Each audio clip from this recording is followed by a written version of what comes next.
육탄은 집으로 돌아오자마자 아이들이 눈을 반짝이며 자기를 바라보고 있는 것을 보았다.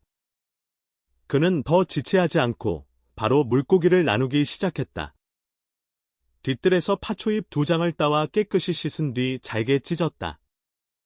그리고는 아이들 각자에게 한 몫씩 물고기를 나누어 주었다. 많지는 않았지만 반 근 정도면 아이들이 기뻐 날뛰기엔 충분했다. 물고기를 받은 아이들은 보물을 얻은 듯 환호성을 지르며 집으로 뛰어가 버렸다. 육탄이 나누기를 마치자 호기심 가득한 마을 사람들이 슬며시 다가왔다. 육탄, 도대체 어떻게 낚았길래 이렇게 반나절 만에 통이 꽉 찼네. 그냥 운이 좋았던 것 같습니다. 그는 순한 미소를 지었다. 아마 오늘 미끼가 물고기 입맛에 맞았던 모양이에요. 미끼가 뭐였는데? 들판에서 쉽게 잡히는 지렁이였습니다. 육탄은 숨김없이 말했다. 어차피 아이들이 다 본 터라 감출 이유도 없었다. 괜히 감춰봤자 괄시받을 수도 있으니 차라리 먼저 말하는 편이 낫다. 지렁이라고. 지렁이로 물고기가 낚이나 사람들이 놀라 눈을 크게 떴다. 그러며 물고기들이 아주 좋아합니다.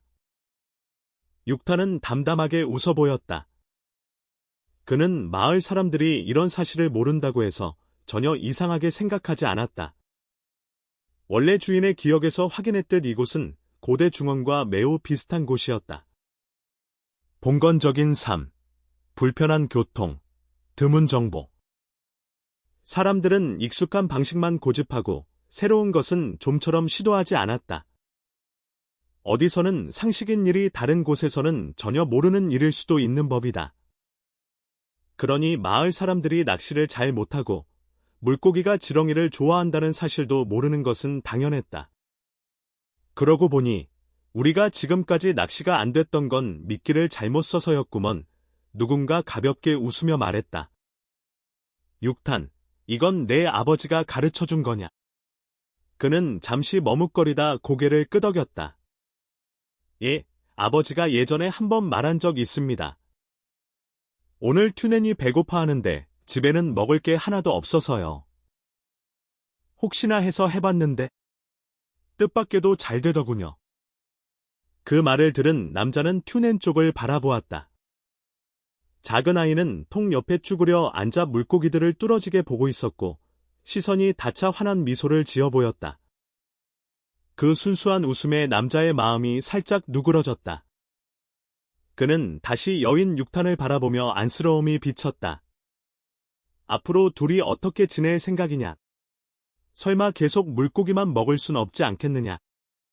그래서 부탁드리고 싶은 게 있습니다. 육탄은 솔직하게 말했다.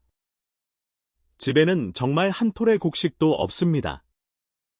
며칠만 버틸 수 있도록 곡식이랑 약간의 양념을 빌리고 싶습니다. 일자리를 구하면 반드시 2배로 갚겠습니다. 이 녀석아, 무슨 소리를 하냐? 누가 가난하다고 모른 척한데. 같은 마을 사람끼리 돕는 건 당연한 거다. 쌀쯤이야, 당장 써내게 가져다 주라 하마. 남자는 울컥한 목소리로 크게 말했다. 말이 끝나자 주변 사람들도 앞다투어 거들었다. 맞다. 쌀쯤이야 아무렇지도 않지. 내가 좀 더 가져다 주마. 이번 달 초에 산 소금이 조금 남았는데 나눠줘도 괜찮다. 우리 집엔 돼지기름이 좀 있다. 내가 바로 가져오지. 모두가 가슴을 두드리며 호탕하게 나섰다. 육탄은 가슴이 뜨거워져 급히 고개 숙여 인사했다. 정말 감사합니다. 은혜 잊지 않겠습니다. 잠깐 기다려라. 금방 쌀 가져오마. 썬 아저씨가 말하곤 곧장 돌아서며 몇 사람을 더 데리고 갔다. 얼마 지나지 않아 사람들은 양손 가득 물건을 들고 다시 돌아왔다.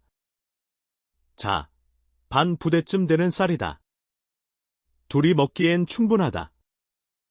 다 먹으면 또 와라. 여긴 돼지기름 반 항아리다. 며칠은 넉넉히 쓸 거다. 소금도 조금 가져왔다. 이것도 써라. 우리 마누라가 오늘 아침에 구운 떡이 있는데 배도 든든하고 오래 간다. 이것도 챙겨가라.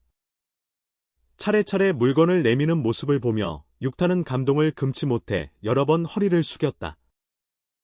정말 충분합니다. 고맙습니다. 그는 고통에서 작은 물고기들을 몇 줌 집어 다시 파초잎에 정갈하게 싸서 건넸다. 조금이지만 받아가서 드셔보세요. 아니, 이러면 안 되지. 이건 내가 고생해서 잡은 건데 내가 먹어야지. 저희 둘이 다 먹을 수 없습니다. 날이 더운데 오래 두면 쉬어버릴 거예요. 닭이나 오리도 없어 먹일 곳도 없으니 버리면 아깝습니다. 받아가 주세요.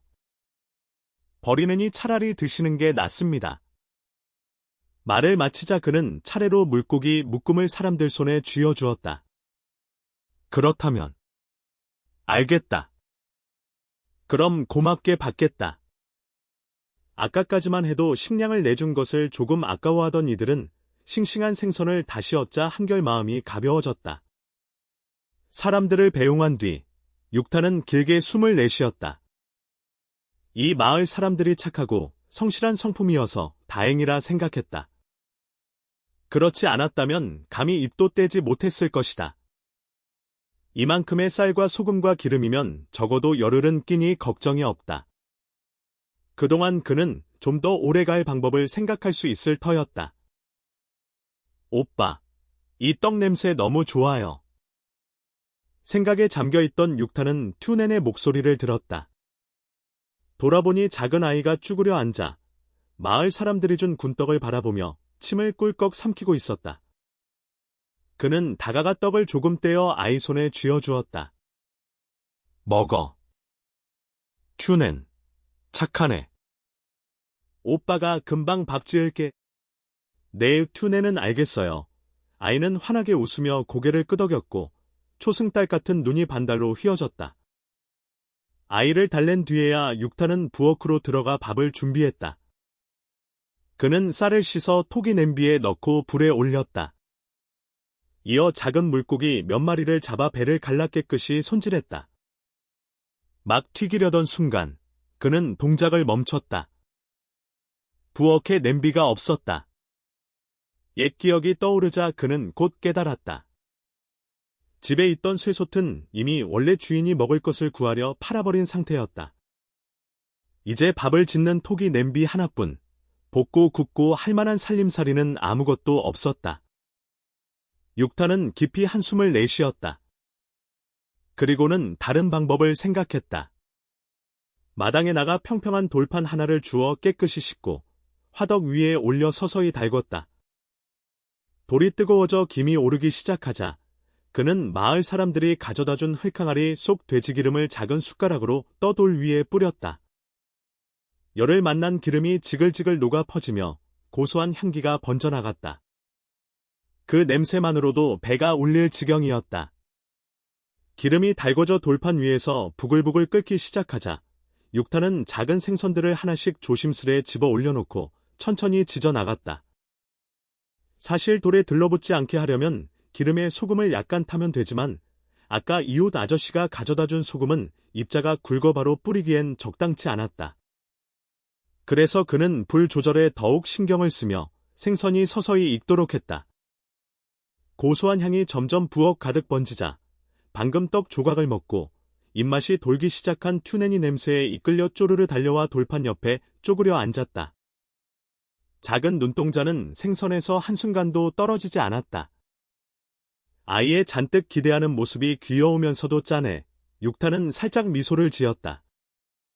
그는 아이의 마른 누런 머리칼을 부드럽게 쓰다듬었다. 조금만 기다려. 금방 먹을 수 있어. 내 아이는 착하게 고개를 끄덕이며 반짝이는 눈으로 돌판을 바라보았다.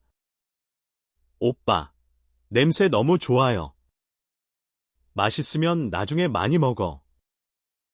오늘은 오빠가 꽤 많이 잡아왔으니 튜넨 배부르게 먹일 수 있어. 톡이 냄비 속 밥이 고슬고슬 익어갈 즈음 돌판 위의 생선도 노릇하게 바삭하게 구워졌다. 육타는 생선을 차례로 접시에 담고 묽게 탄 소금물을 살짝 위에 끼얹었다. 간단한 소금구이 생선이 이렇게 완성되었다. 그는 밥을 2그릇에 푸고 상 위에 올렸다. 튜넨, 밥 먹자. 네, 지금 가요 오빠. 아이는 이미 의자에 앉아 두 눈을 반짝이고 있었다. 육타는 작은 의자를 더 끌어와 아이를 상 높이에 맞춰 앉힌 뒤 장가시가 적은 생선 몇 마리를 골라 아이의 그릇에 넣어주었다. 먹어라. 욕심쟁이야. 뼈는 꼭 뱉어야 한다. 찔리면 큰일 난다. 알아요. 오빠. 아이는 방긋 웃으며 대답했다. 대답이 끝나기 무섭게 아이는 기다렸다는 듯 젓가락을 들어 작은 생선 한 마리를 집어 입에 넣었다. 다람쥐처럼 연신 아삭아삭 씹으며 눈을 동그랗게 뜨고 있었다. 다행히 장가시가 거의 없는 종류라 위험하진 않았다. 꿀꺽 삼키자마자 튜네는 깜짝 놀란 표정으로 외쳤다. 오빠! 너무 맛있어. 엄마가 해주던 생선보다도 더 맛있어. 그 말에 육타는 순간 멈칫했다. 가슴 어딘가가 살짝 저렸다. 이 생선구이라는 게 돼지기름 조금에 묽은 소금물만 뿌린 아주 초라한 음식이었다. 다른 양념을 쓰기엔 재료가 아까워 감히 손도 못 댔다. 맛있다는 건 배가 고파서 그럴 것이다. 아이에게는 이런 단출한 음식조차도 오랜만에 먹는 호사였으니 더없이 맛있게 느껴질 수밖에 없었다. 그러나 그는 그런 생각을 내색하지 않고 부드럽게 웃으며 말했다. 맛있으면 됐어. 많이 먹어라, 튜넨. 네. 아이는 기쁜 목소리로 대답하더니 커다란 밥 한 숟가락을 입에 쑥 넣었다. 볼이 빵빵하게 부풀어 마치 작은 만두 같았다. 루청은 피식 웃으며 작은 생선 한 마리를 집어 맛을 보았다. 한 입 베어 물자. 그는 눈썹을 가볍게 치켜 올렸다. 맛이 의외로 괜찮았다. 아마 이곳의 자연이 맑고 깨끗해서일 것이다. 강에서 잡은 생선도 더욱 신선했다. 소금만 살짝 뿌렸을 뿐인데도 살결은 부드럽고 고소하며 은은한 단맛이 돌았다. 산골 샘물의 향이 그대로 배어있는 듯했다. 배가 몹시 고팠던 탓에 남매는 금세 허겁지겁 먹어 치웠다. 조금 지나지 않아 흙냄비의 밥도 접시에 담긴 생선도 깨끗이 비워졌다. 물론 거의 대부분은 루청이 먹었다. 어차피 소년인 소녀는 6이나 7살밖에 안 됐고 배도 아주 작았다. 루청은 혹시 취할까봐 그녀가 너무 많이 먹지 않도록 몰래 조절하기도 했다. 오빠, 더는 못 먹겠어. 배불러. 소녀는 배를 살살 문지르며 그릇을 내려놓았다. 얼굴 가득한 환한 미소. 정말 오래간만에 배부르다는 느낌을 맛본 순간이었다. 그럼 조금 쉬어. 움직이지 말고. 형은 그릇 좀 씻고 올게. 내가 도와줄게. 괜찮아. 너는 여기서 쉬어. 소녀는 아쉬운 듯 하지만 얌전히 앉아 루청이 정리하는 모습을 바라보았다. 그가 설거지를 마치고 돌아왔을 때 소녀는 이미 탁자에 엎드린 채 고개를 끄덕거리며 잠이 들고 있었다. 루청은 미소를 지으며 다가가 조심스레 그녀를 안아 방으로 데려갔다. 루청은 즉시 몸을 가라앉혔다. 그제야 느꼈다. 바로 이 손길이 자신의 손목을 잡고 있었다는 것을. 진 노인은 눈을 감고 조용히 맥에 집중했다. 루청은 움직이지 않은 채 그 모습을 바라보며 틈을 타 은근히 그를 관찰했다. 첫 인상은 기억보다 더욱 따뜻하고 믿음직했다. 고요하고 깊은 기운이 흘러 마치 속세를 벗어난 고인 같았다. 보고만 있어도 마음이 편안해지는 그런 사람. 하지만 곧 노인의 표정은 굳어졌다. 미간이 깊이 찌푸려지고 무언가 난감한 문제라도 마주한 듯했다. 루청이 그를 바라보고 있던 그때 갑자기 진 노인의 주위로 옅은 붉은 빛이 피어올랐다. 진 동일강 의술에 뛰어나며 마음씨 곱고 온화한 마을의 의원. 수련경지. 이미련기. 후천내경. 뭐지 이건? 루청은 눈을 크게 떴다. 붉은 빛을 본 것도 처음이었지만 그 아래의 글권은 더욱 충격적이었다. 지금까지 그는 능력의 규칙을 파악하고 있었다. 물건은 회색, 약초는 희미한 흰빛, 사람은 모두 연한 흰빛. 차이는 밝기의 정도뿐. 몸 건강한 성인은 조금 밝고 청소년은 약하며 노인은 빛이 약했다. 그는 그것이 곧 생기라고 생각했다. 하지만 진 노인만은 달랐다. 그 주변은 붉게 빛났다. 그리고 무려 수련경지라고 적혀 있었다. 수련, 후천, 내경. 낯선 용어가 머릿속을 어지럽혔다. 설마 이 세계가 단순한 고대가 아니라 수련이 존재하는 세계란 말인가? 루청의 심장이 빠르게 뛰었다. 더 자세히 들여다보려는 순간 진 노인이 눈을 떴다. 루청의 놀란 표정을 보고는 그가 두려워한 줄 알고 부드럽게 말했다. 겁낼 것 없다.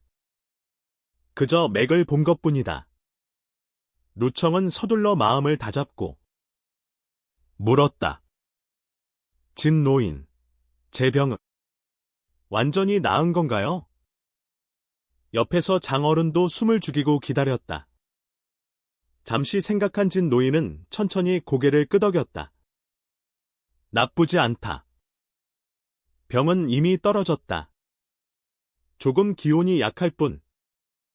며칠만 더 쉬면 아무 문제 없다. 정말인가? 잘 됐구나. 루청아, 어서 진 노인께 감사드려라. 그분의 약이 아니었으면 넌 깨어나지도 못했을 거다. 루청은 일어나 그대로 무릎을 꿇으려 했다. 제 목숨을 살려주셔서 감사합니다. 그는 알고 있었다.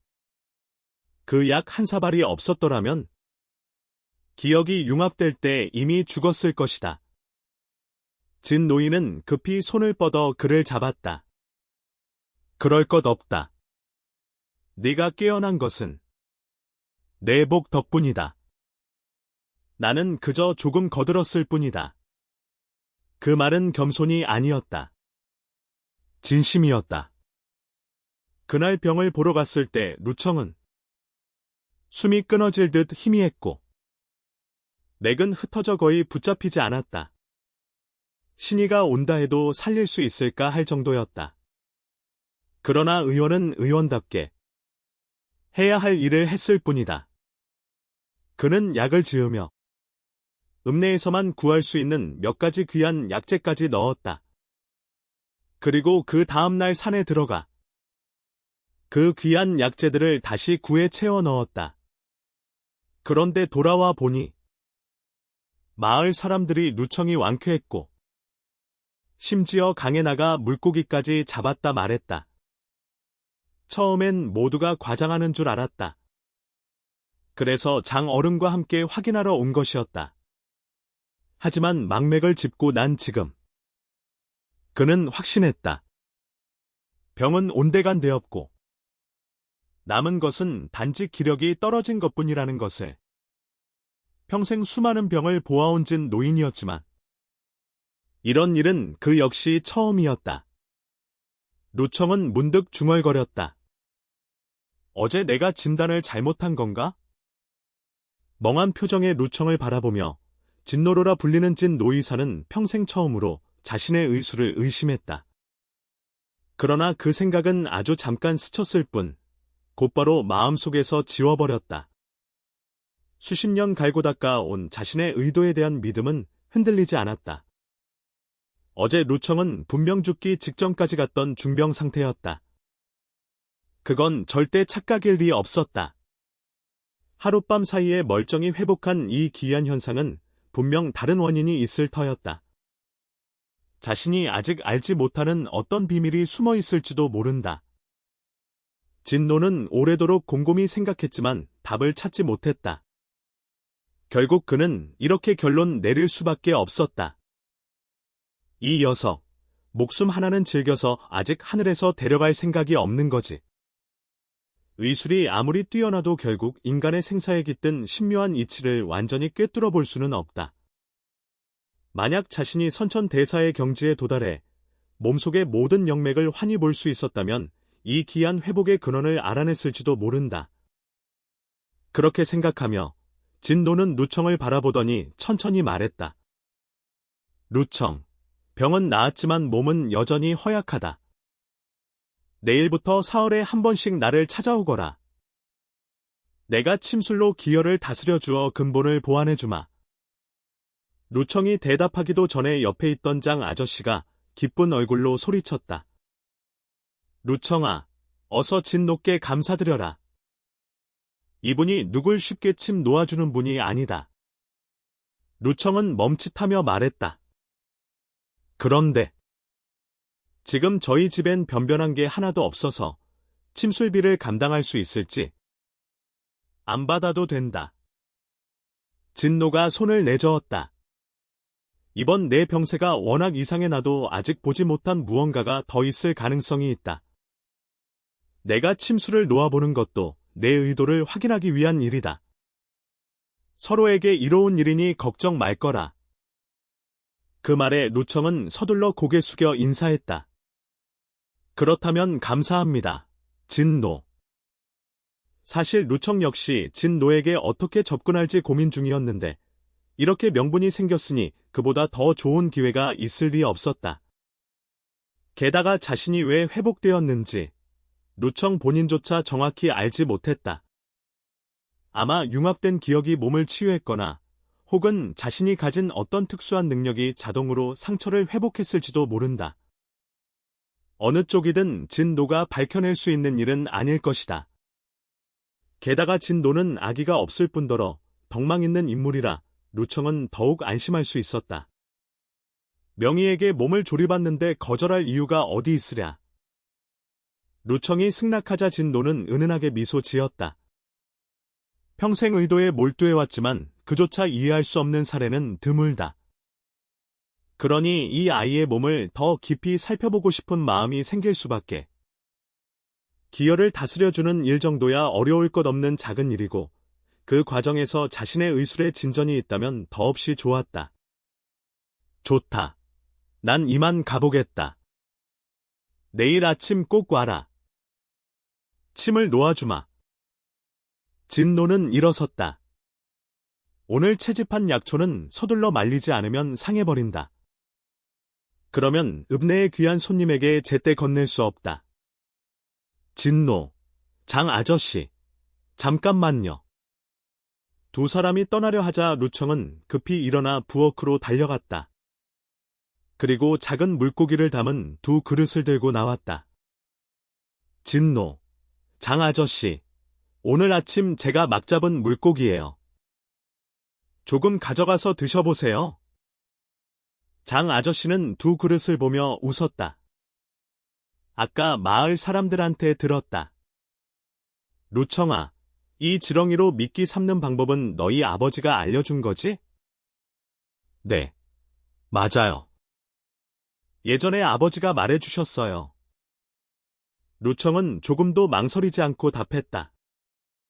이미 준비해둔 이유였다. 이런 바보 같은 녀석. 장 아저씨는 얼굴을 찡그렸다. 그럼 그게 너희 아버지께서 남겨준 비법이라면 왜 마을 사람들한테 다 말하냐? 다들 따라하면 강의 물고기 다 잡혀버리면 너랑 소년은 뭘 먹고 사려고. 루청은 미소 지었다. 괜찮아요. 제가 있으니 소녀가 굶을 일은 없어요. 그는 속으로 알고 있었다. 낚시는 그리 단순한 일이 아니다. 지렁이를 꽂아놓기만 하면 누구나 잡을 수 있다면 하루 종일 빈손으로 돌아올 일이 있을 리 없었다. 게다가 자연은 스스로를 회복하는 힘이 있다. 몇 사람이 낚는다고 해서 강의 물고기가 모두 사라질 리도 없었다. 하지만 이런 이치는 장 아저씨가 이해할 리 없었다. 루청이 태어나자 그는 그저 한숨만 내쉬었다. 됐어. 곧 알게 되겠지. 옆에서 진노는 아무 말도 하지 않았다. 이런 사소한 일엔 관심이 없는 듯했다. 오히려 그는 물고기 그릇을 보며 조금 흐뭇해했다. 그는 루청집 사정을 너무나 잘 알고 있었다. 아마 이것이 앞으로 며칠 동안 두 남매가 먹을 전부일지도 모른다. 그런데도 이렇게 내어줄 줄 아는 마음씨, 참으로 인정스럽다. 이런 아이를 누가 아끼지 않겠는가? 그래서 진노는 사양하지 않고 받았다. 장 아저씨는 일부러 한 그릇을 가져가며 혹시 아이가 아까워하는지 보고 싶어 했다.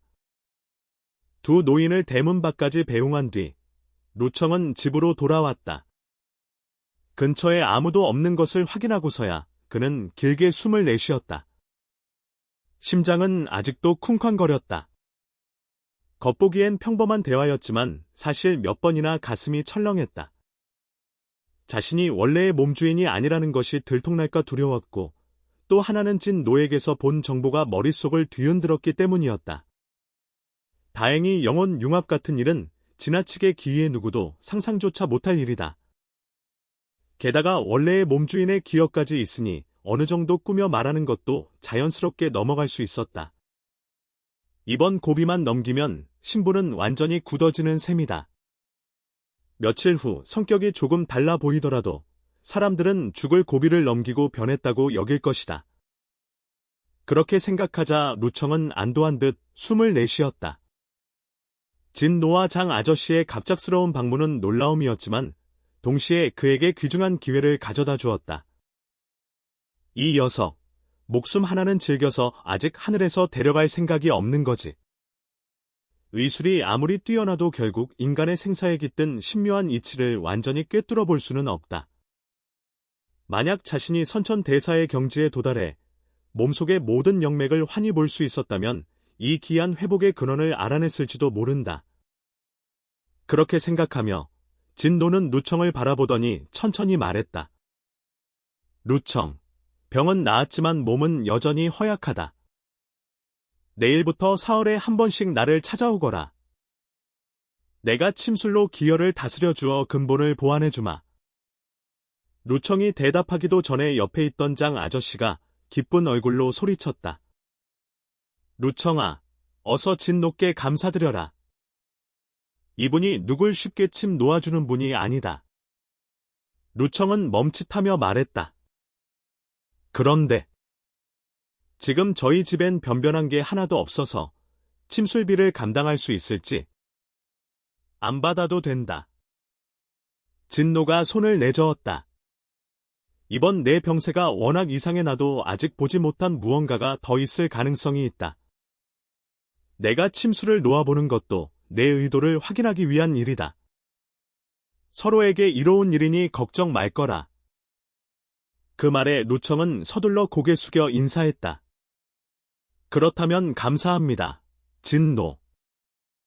사실 루청 역시 진노에게 어떻게 접근할지 고민 중이었는데 이렇게 명분이 생겼으니 그보다 더 좋은 기회가 있을 리 없었다.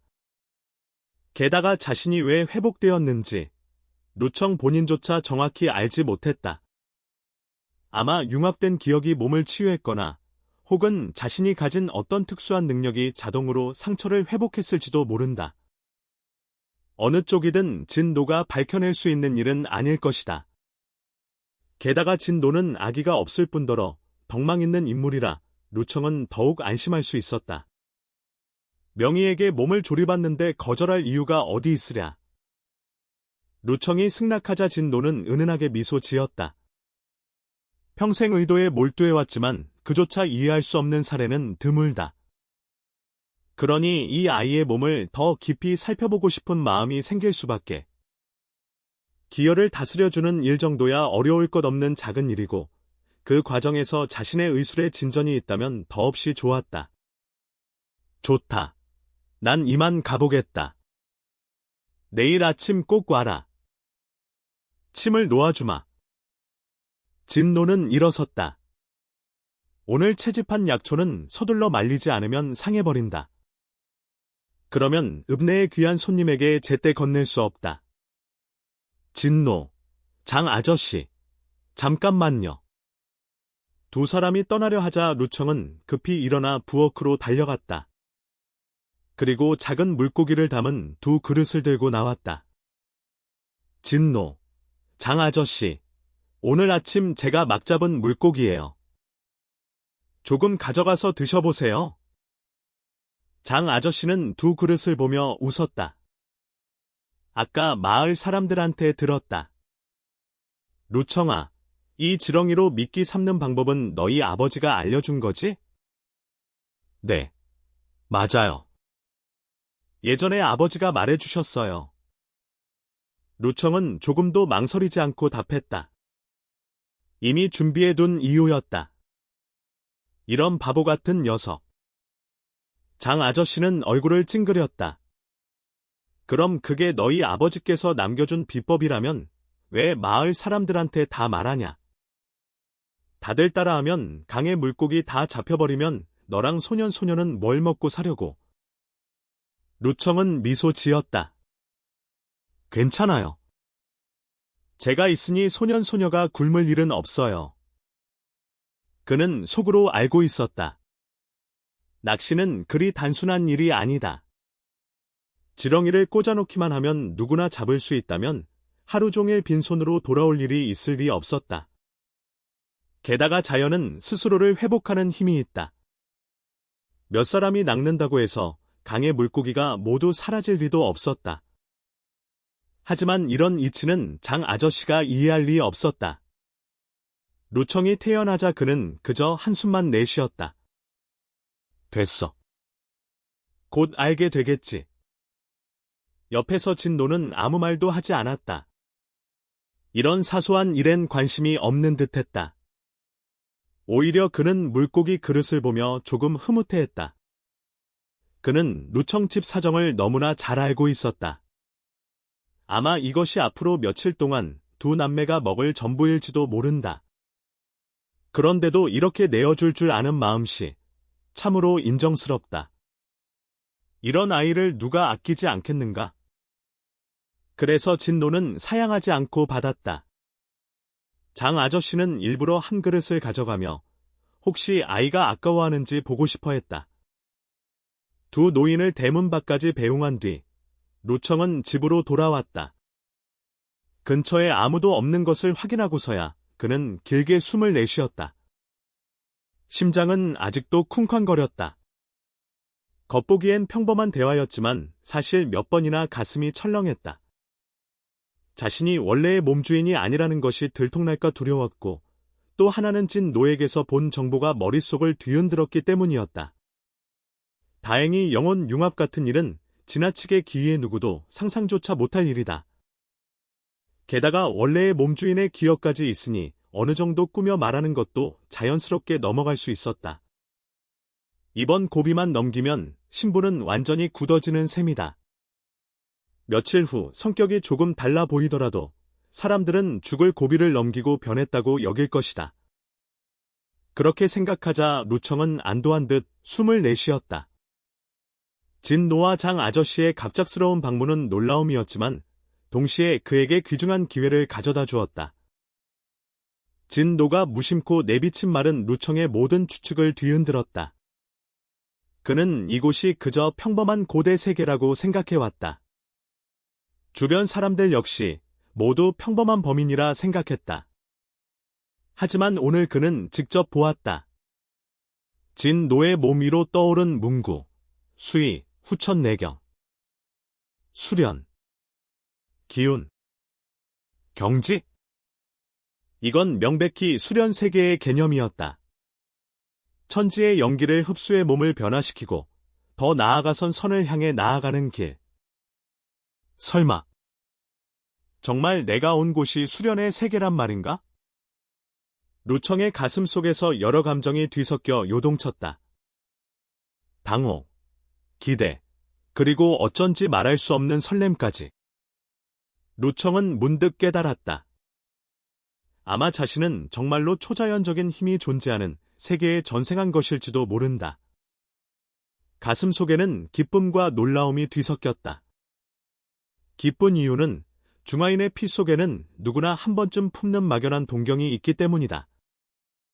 바람을 타고 검을 짊어진 채 강호를 누비고 위협심을 펼치며 살아가는 삶. 그러나 놀라움도 컸다. 수련자가 존재하는 세계라면 그만큼 위험 또한 배로 증가한다는 뜻이었다. 사람이 초월적인 힘을 쌓을 수 있다면 강자가 법을 마음대로 짓밟고 약자를 억누르는 일이 당연히 생긴다. 힘 있는 아기는 사람을 죽이는 것쯤 닭 잡듯 할 것이다. 그리고 지금의 그는 병약한 소년일 뿐 닭 한 마리도 제대로 잡지 못한다. 언젠가 우연히 악독한 수련자를 건드리기라도 한다면 죽어도 어디에 묻힐지도 모른다. 그 생각에 이르자 루청은 보이지 않는 위기가 점점 다가오는 듯한 느낌을 받았다. 더 이상 예전처럼 막연하게 살아갈 수는 없었다. 잠시 깊이 생각한 끝에 그는 앞으로의 계획을 조금씩 정리하기 시작했다. 다음 날 아침, 루청은 민물새우로 죽을 끓여 태오녀를 깨웠다.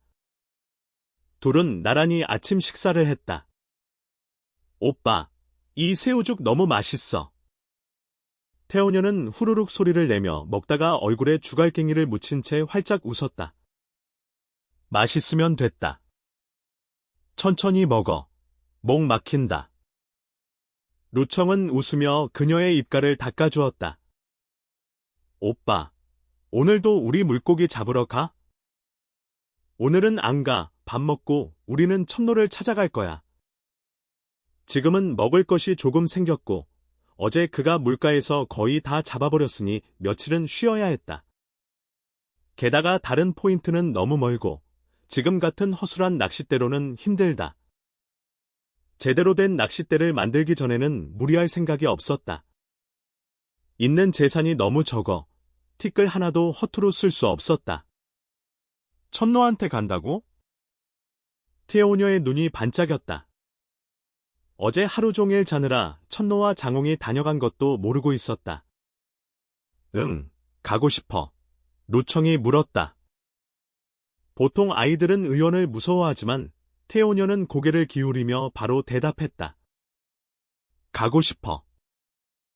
첨노는 좋은 사람이야. 오빠 병도 고쳐졌는데 태오녀는 아직 감사 인사도 못했어. 그럼 같이 가서 인사드리자. 루청은 부드럽게 미소 지었다. 식사를 마친 그는 문을 잠그고 태오녀의 손을 잡아 길을 나섰다. 첨노는 마을에 사는 사람이 아니라 마을 뒤편 산허리의 작은 정원 같은 곳에서 지낸다. 멀리서도 초가 지붕 위로 옅은 연기가 피어오르는 모습이 보였고 풍경은 수묵화처럼 고즈넉했다. 산 중턱에 이르렀을 때 루청은 마당 앞에서 몸을 움직이는 한 사람을 보고 걸음을 멈췄다. 그는 재빨리 태오녀에게 조용히 하라는 신호를 보냈다. 그 사람은 바로 첨노였고 지금 무공을 수련 중이었다. 첨노의 자세는 그가 살던 시대의 공원에서 노인들이 흔히 하던 태극권과 비슷해 보였다. 동작은 느리고 부드러워 보였으며 얼핏 보면 아주 간단한 동작 같았다. 그러나 볼수록 다른 점이 드러났다. 가볍게 휘두르는 듯한 손끝에서도 미세한 바람이 일렁였고 권세는 묵직하고 흐름은 물과 구름처럼 자연스러워 오히려 말할 수 없이 아름다웠다. 그가 넋을 잃고 바라보는 동안 시야에 희미한 글자가 떠올랐다. 수련 공법을 발견했습니다. 모방하시겠습니까? 뭐? 루청은 경악하며 눈을 크게 떴다. 설마 그의 능력이 공법까지 모방할 수 있는 것인가? 그는 수련에 몰두한 첨노를 살짝 바라본 뒤 깊은 숨을 들이쉬며 마음속으로 예를 선택했다. 그러자 글자가 바뀌었다. 모방을 시작합니다. 진행도 1%, 2%, 3%. 진행도가 점점 올라가자 그의 심장은 두근거리기 시작했다. 설마 공법을 그대로 베낄 수 있다니. 어제까지만 해도 그는 어떻게 수련길에 들어설지 고민했는데 오늘은 기회가 스스로 걸어온 셈이었다. 루청은 천노의 동작을 세밀하게 관찰하며 동시에 모방 진행도를 주시했다. 48%, 49%, 50%. 그러나 50%에 도달한 순간 진행도는 멈췄다가 사라졌다. 고개를 들어보니 천노가 막권세를 거두며 숨을 고르고 있었다. 루청은 조금 아쉬움을 느꼈다. 조금만 일찍 도착했어도 전부 모방할 수 있었을 텐데 지금은 반밖에 얻지 못했다. 정말 사람을 간지럽히는 기분이었다. 하지만 곧 마음을 가라앉혔다.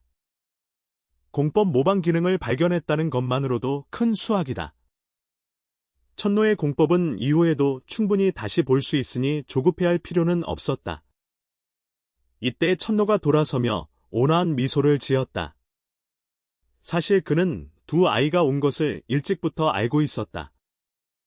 다만 아침 무공 수련은 하루의 습관이기에 도중에 끊기고 싶지 않았을 뿐이었다. 아침은 먹었느냐? 그가 부드럽게 물었다. 예, 잘 먹었습니다. 루청은 공손히 대답했다. 태오녀는 달려가 그의 손을 잡았다. 천노, 오빠 병 고쳐줘서 고마워요. 하하, 얘야. 고마워해야 할 사람은 너다.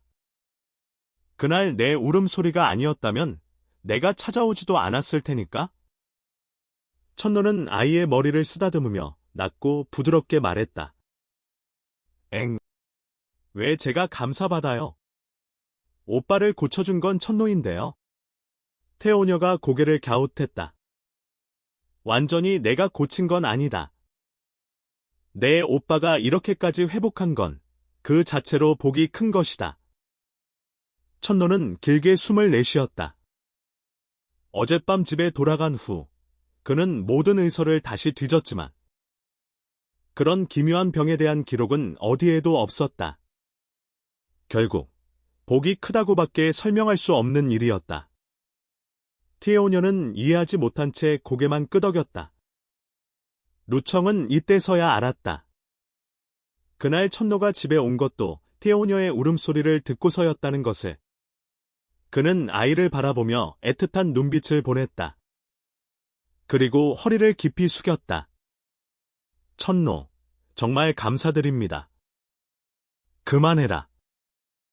그런 말은 더 하지 마라. 천노는 손을 저으며 더 말하지 않았다. 어떻게 말해도 결국 두 남매는 자신을 은인으로 생각할 것을 알고 있었기 때문이다. 그러자 티에오녀가 또 물었다. 천노, 아까 그거 뭐예요?